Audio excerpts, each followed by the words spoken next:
Mga kaibigan, handa na ba kayong sumama sa isang biyahe patungo sa nakakakilabot na hamog ng Sagada? Sa lugar na ito, kahit ang pinakamasayang umaga ay maaaring magdala ng isang hindi inaasahang bangungot. Huwag palampasin ang kwento ni Marco, isang simpleng lakad sa burol kasama ang kanyang aso at pamilya na magdadala sa atin sa isang serye ng mga pangyayaring magpapakita na ang hamog ay hindi lang simpleng usok. Ito'y pinto sa isang mundo na puno ng misteryo at panganib. Makinig hanggang dulo at alamin kung paano haharapin ni Marco ang mga lihim na bumabalot sa kanyang bayan at kung paano niya lulutasin ang palaisipan ng kanyang nakaraan. Sa gitna ng mapayapang umaga sa Sagada, habang ang hamog ay unti-unting nilalamon ng paligid, si Marco, kasama ang kanyang mga magulang na sina Guro Ben at Guro Lina, ay masayang naglalakad sa mga burol na bumabalot sa kanilang nayon. Ang kanilang mga yapak ay bumabakas sa basang damuhan, nag-iiwan ng landas sa likod nila. Ang kalikasan ay tila ba naglalaro ng musika para sa kanilang paglalakbay, at ang lamig ng hangin ay sapat lang para magbigay ng kilabot sa balat. Habang sila'y naglalakad, ang kanilang asong si Bantay ay biglang tumahol ng malakas. Ang balahibo sa kanyang likuran ay nakatayo at siya'y umiikot-ikot sa paligid ni Marco na tila may babala. Ano kaya ang nakikita ni Bantay? Tanong ni Marco sa kanyang sarili. Ang pamilya ay nagtaka sa ikinikilos ni Bantay, ngunit ipinagpatuloy nila ang paglalakad habang ang aso ay hindi umaalis sa tabi ni Marco na tila mayroong hindi nakikitang panganib na kanyang pinoprotektahan. Sa kanilang pag-uwi, ang pamilya ay hindi mapakali, lalo na si Marco, na ngayon ay may kakaibang pakiramdam tuwing titingin sa hamog na bumabalot sa kanilang bayan tuwing umaga. Ano nga ba ang misteryo na dala ng hamog na ito? At bakit tila may ibang nararamdaman si Marco? Taon ang lumipas at si Marco, na ngayon ay isang binatilyo, ay naglalakad sa parehong burol kasama ang kanyang mga kaibigan para sa isang pag-akyat. Ang hangin ay puno ng sigla at tawanan ng kabataan. Sila'y nagbibiruan at nagkukulitan habang tinatahak ang landas na pamilyar na kay Marco.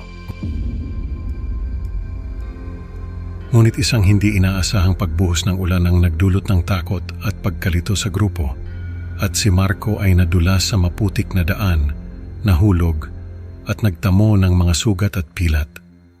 Ang kanyang sigaw ay nilamon ng ingay ng ulan. Ang kanyang mga kaibigan ay agad na tumulong sa kanya, ngunit ang takot sa kanyang mga mata ay hindi maitago. Sa kabila ng nangyari, si Marco, bagamat may pangamba, ay nagpatuloy sa pag-akyat sa burol. Ang kanyang mga mata ay laging nagmamasid sa paligid, lalo na sa hamog na bumabalot dito. Ano nga ba ang mga lihim na tinatago ng hamog na ito? At paano ito magbabago sa buhay ni Marco? Ang mga katanungang ito ay naglalaro sa isip niya habang siya ay naglalakad pabalik sa kanilang tahanan. Hindi alam na ang kanyang buhay ay malapit ng magbago ng tuluyan.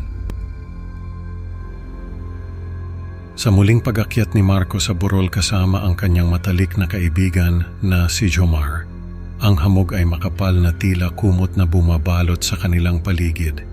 Hindi maaninag ang dulo ng landas at ang tahimik na bulong ng hangin ay nagdadala ng mga lihim na hindi masambit. Pare ang kapal ng hamog parang may tinatago bulong ni Marco habang pinupunasan ng basang-basa niyang noo. Sa gitna ng kanilang paglalakad, isang figura ang gumuhit sa kanilang paningin. Teka, parang may tao doon sabi ni Marco. Itinuturo ang isang anino na tila isang turistang nawawala. Ngunit para kay Jomar, ito ay hindi basta tao. Hindi iyan ordinaryong tao, Marco. Tingnan mo parang sanay na sanay siya dito, tugon ni Jomar na may halong pagtataka at kaba sa kanyang tinig. Hindi nagdalawang isip si Jomar na lapitan ng figura na parang may kakaibang hatak sa kanya. Jomar, teka lang, huwag, sigaw ni Marco, ngunit huli na. Sa isang iglap parang bula si Jomar na naglaho na nag-iwan ng lamig at sindak kay Marco. Jomar, Jomar, sigaw niya, ngunit walang tugon kundi ang eko ng kanyang boses sa hamog. Agad na nagtipo ng buong barangay kasama si Kapitan Delgado upang hanapin si Jomar.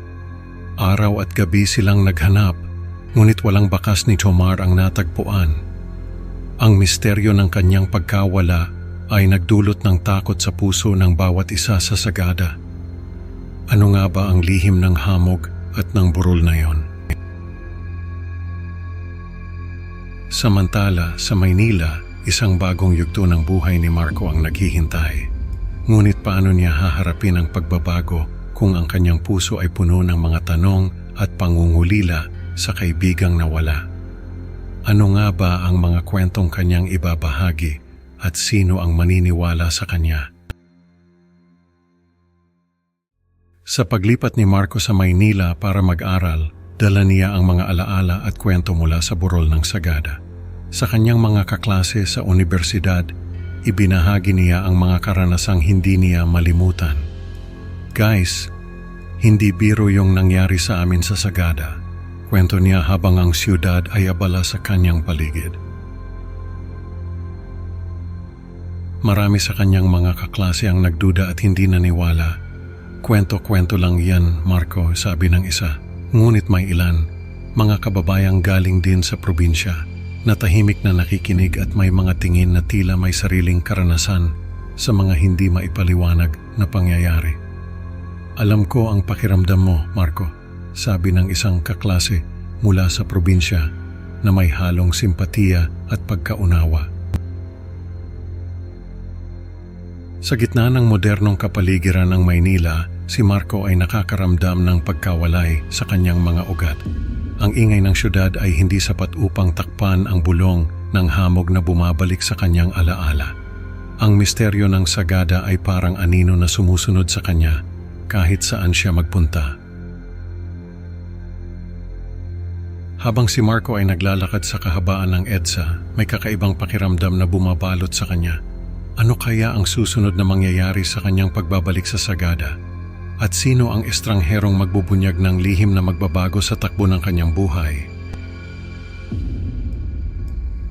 Tuwing umuwi si Marco sa Sagada para magbakasyon, hindi niya mapigilan ang sarili na magbalik tanaw sa mga alaala ng hamog at ng misteryosong figura na minsan niyang nasilayan. Sa bawat hakbang pataas ng burol, ang bawat bugso ng hamog ay parang nagbabalik ng mga tanong na hindi niya masagot. Hindi na siya nag-iisa sa mga pag-akyat na ito, ngunit ang pagkawala ni Jomar ay nananatiling isang malaking palaisipan na bumabagabag sa kanyang isipan, na tila isang komplikadong puzzle na hindi niya mabuo-buo. Ano kaya ang nangyari kay Jomar? Bakit tila walang makapagbigay ng kasagutan? Ang mga tanong na ito ay patuloy na gumugulo sa kanyang isipan habang siya ay naglalakad sa kilalang coffee shop sa Maynila. Dito, isang estranghero ang lumapit sa kanya na may mga mata na tila nagtatago ng maraming sekreto. Ang estranghero na may bahid ng pagkakilala ay nagpakilalang kaibigan ni Jomar at inabot sa kanya ang isang lumang sulat. Ang sulat na tila nagmula sa ibang panahon ay naglalaman ng mga detalye tungkol sa biglaang pagkawala ni Jomar at ang mga lihim ng burol na kanilang inakyat. Ang mga salita ni Jomar ay nagbabala at nagbigay ng mga tagubilin upang maiwasan ang sinapit niya, na ngayon naging bahagi na ng mga nakakakilabot na kwento ng Sagada. Ang pagkakatuklas na ito ay nagdulot kay Marco ng bagong takot at determinasyon na harapin ang misteryo ng hamog ng Sagada. Habang hawak ang sulat, naramdaman ni Marco ang bigat ng responsibilidad na alamin at harapin ang katotohanan. Ano nga ba ang nasa likod ng hamog na iyon? At paano niya malulutas ang misteryo na matagal nang nagpapahirap sa kanyang kalooban?